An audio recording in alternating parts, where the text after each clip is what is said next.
tantrum. The rebellion begins when the sons of men had multiplied. In those days, beautiful and comely daughters were born to them, and the watchers, the sons of heaven, saw them and desired them. And they said to one another, "Come, let us choose for ourselves wives from the daughters of men, and let us beget children for ourselves." And Shemihazar, their chief, said to them, "I fear that you will not want to do this deed, and I alone shall be guilty of a great sin." And they all answered him and said, "Let us all swear an oath, and let us all bind one another with a curse, that none of us turn back from this counsel until we fulfill it and do this deed." Then they all swore together and bound one another with a curse. And they were, all of them, 200, who descended in the days of Jared onto the peak of Mount Hermon. And they called the mountain Hermon, because they swore and bound one another with a curse on it.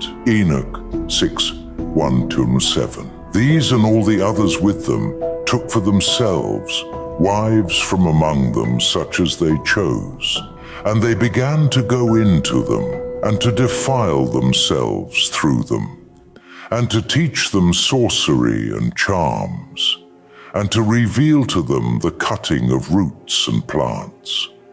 And they conceived from them and bore to them great giants. And the giants begot Nephilim, and to the Nephilim were born Liud plus. And they were growing in accordance with their greatness. They were devouring the labor of all the sons of men, and men were not able to supply them. And the giants began to kill men and to devour them. And they began to sin against the birds and beasts and creeping things and the fish, and to devour one another's flesh, and they drank the blood. Then the earth brought accusation against the lawless ones. 1 Enoch 7:1-2. Now we turn to the secrets the Watchers reveal. Hazael taught men to make swords of iron and weapons and shields and breastplates and every instrument of war.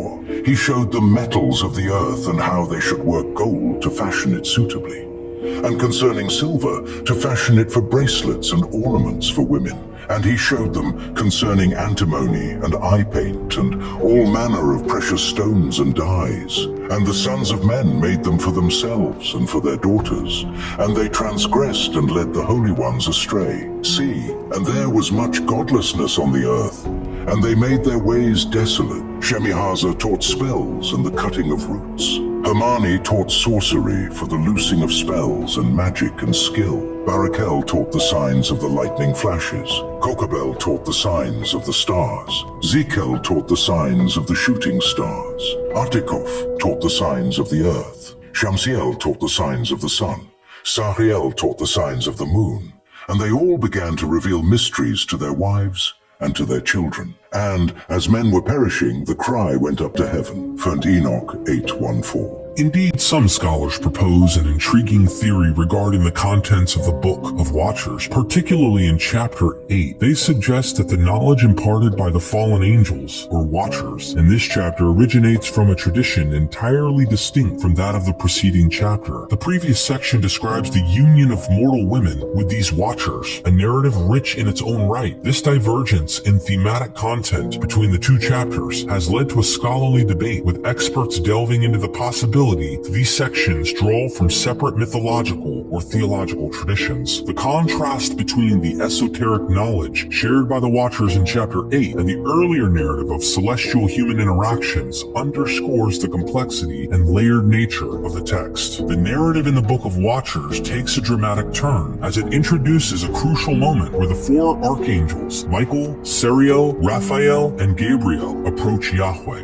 They convey the dire state of affairs on on earth, emphasizing the gravity of the situation. In response to their alarming report, the Most High Yahweh takes decisive action. Yahweh dispatches Sariel with a vital mission to the son of Lamech. Sariel's message is one of both warning and instruction. He is to tell the son of Lamech to seek refuge, to hide himself, as a cataclysmic event is on the horizon. This event, as foretold by Sariel, is nothing less than the end of the world as they know it. A deluge so vast and overwhelming that it would lead to the destruction of all life and the complete inundation of the earth. Following this, Yahweh assigns another critical task to Raphael. Raphael's mission, although not detailed in this segment, is implied to be of significant importance, aligning with the overarching theme of divine intervention and the execution of Yahweh's will in response to the corruption and turmoil plaguing the earth. This sequence of events underscores the celestial hierarchy's active role in the unfolding divine plan and sets the stage for further developments in this complex and richly layered narrative.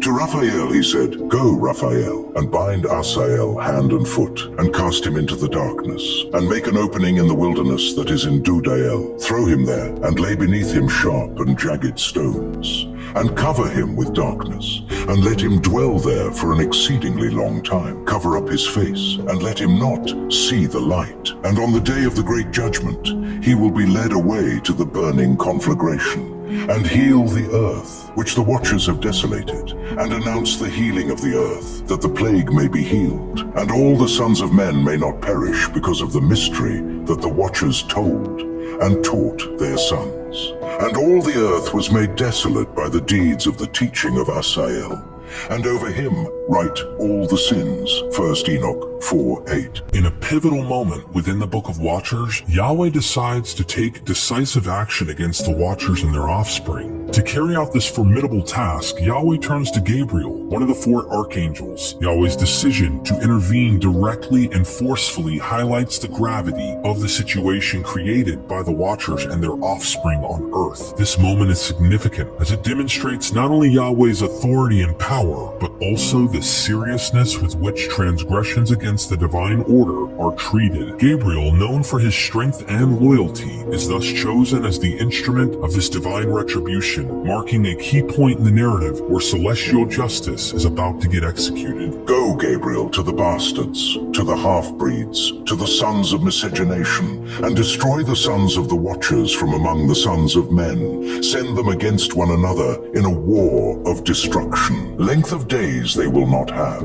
and no petition will be granted to their fathers in their behalf, that they should expect to live an everlasting life, nor even that each of them should live 500 years." As the narrative in the Book of Watchers reaches a climatic point, Yahweh makes a momentous decision, sending Michael the Archangel to execute a sweeping judgment. Michael, often portrayed as the mightiest and most formidable among the archangels, is entrusted with the grave task of bringing about total destruction to all the wicked on earth. This act signifies a turning point in the story where divine justice is no longer just a warning, but becomes an active, unstoppable force. The choice of Michael for this mission underscores the seriousness of the transgression committed by the wicked and the extent of the response deemed necessary by Yahweh. It's a moment that vividly illustrates the theme of cosmic justice and the role of celestial beings as executors of the divine will, shaping the course of human history and the fate of the world. Michael's role as the harbinger of this ultimate judgment is a testament to his status and power within the celestial hierarchy.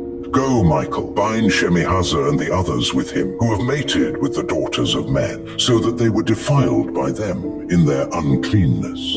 And when their sons perish and they see the destruction of their beloved ones, bind them for 70 generations in the valleys of the earth, until the day of their judgment and consummation, until the everlasting judgment is consummated. Then they will be led away to the fiery abyss, and to the torture, and to the prison, where they will be confined forever. And everyone who is condemned and destroyed henceforth will be bound together with them until the consummation of their generation. Destroy all the spirits of the half-breeds and the sons of the watchers, because they have wronged men." 1 Enoch 10:11-15.